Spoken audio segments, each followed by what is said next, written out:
Today, I am not going to show you an awesome antenna. I'm not going to show you a multi-band antenna. I am not going to show you a high efficiency antenna. What I am going to show you is an antenna that's just okay. This is the Just Okay Mini from Ham Radio Duo, this time on Ham Radio Tube.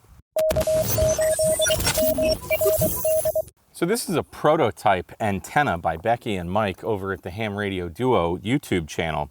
And I first saw this when we were at Huntsville Ham Fest in the pavilion, and I pretty much just stole it from them and grabbed my FTX and got on the air and started making contacts because I thought this was so cool. But what this is a tiny little monoband 20-meter coil-loaded antenna with a 5-foot telescopic whip that just screws into the top, just like that. This thing, unscrewed, is like 7 inches long, okay?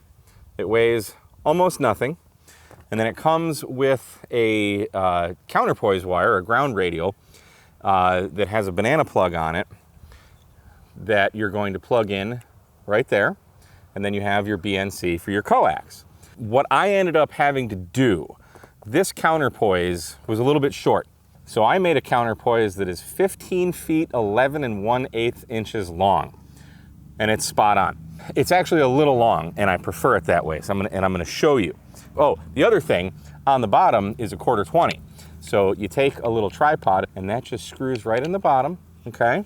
Just like that.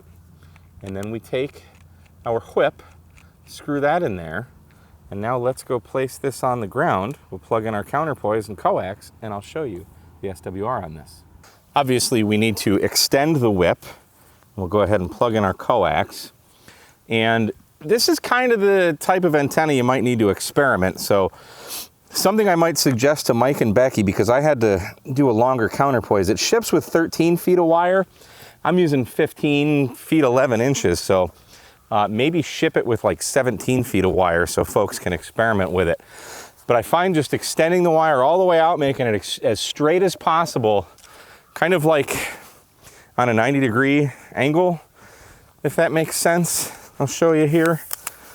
So we're just going out from the antenna and as straight as possible, okay?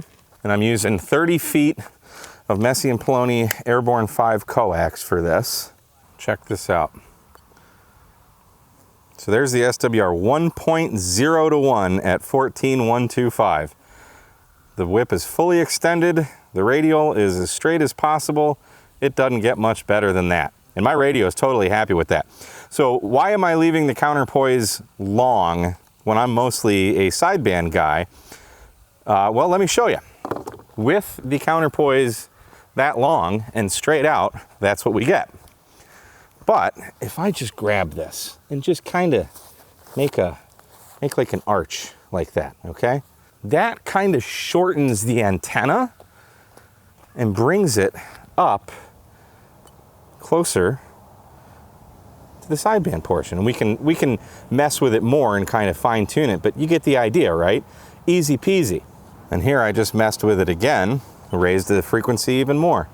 So let's talk specs, and for that, I need my specs. Per the shop.hamradioduo.com website, obviously this is a 20-meter monoband antenna. They say they tune it for the lower frequencies, 14 to 14.150. I had to do some tuning myself with the counterpoise, not a big deal. Rated for 5 watts QRP, though they do say we've had no issues using it at 20 watts on the G90. I have my MXP 50 amp out here, and I'm gonna see how much power we can put through it. Size fits in your hand collapsed. Use almost anywhere. 7 inches collapsed, 60 inches extended. Obviously your tripod will add some to that. Retracted length 7 inches, weight 3.8 ounces, which is 108 grams. Mounting thread 1/4-20, radial length 13 feet. I do think that needs to be lengthened. And the connector comes with an integrated ground lug. So now I'm gonna get on the air, I'm gonna make some contacts, and I'm gonna come back to you with the results. So in 16 minutes, 33 seconds, we got the park activated. I was hammering the playback memory thing. Let's see if this thing is, oh my God, it's not even, it's cool to the touch. It is cool to the touch. There is no warmth whatsoever from RF heat dissipation. That's freaking awesome. hammering the CQ button. This guy right here that goes, that does that, that does that. Fantastic. I don't think we're gonna melt this, but I'm gonna do some FT8 now.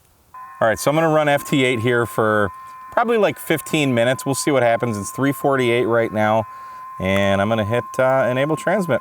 Let's go. So now I'm getting W5 DUI. Alpha Charlie 9 Hotel Papa's in the log. There's K4 DAL in Tennessee. Here's Whiskey Oscar 5 Echo without a grid square, but now he's in the log. Getting picked up by PSK reporter. Come on, you can do it. And now he's in the log. So now it's been 15 minutes. We're gonna go over here and we're gonna see if this antenna, oh dude, still cool to the touch.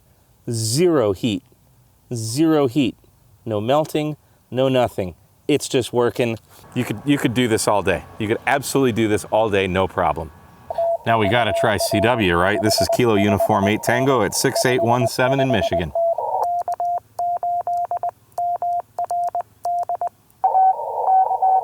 Okay, who am I kidding? I can't break a CW pile up. I suck at CW, but hey, I tried, and it works at CW. If you wanna watch more on CW for this antenna, check out Ham Radio Duo's YouTube channel. So how about that, huh? What a cool little antenna. Now, here's the deal. Obviously, we're not gonna be expected to just rake in huge 150 QSOs an hour pileups with this kind of antenna, but still, 16 minutes to get activated. I love seeing unique things like this where people are thinking outside the box, but yeah, just how cool is this little guy? So Mike and Becky, thanks so much. I love it. This, it should go without saying, but this absolutely gets the K8MRD seal of approval. So that's all we got for today. My name is Mike, K8MRD. We'll see you again on another episode of Ham Radio Tube 73, y'all.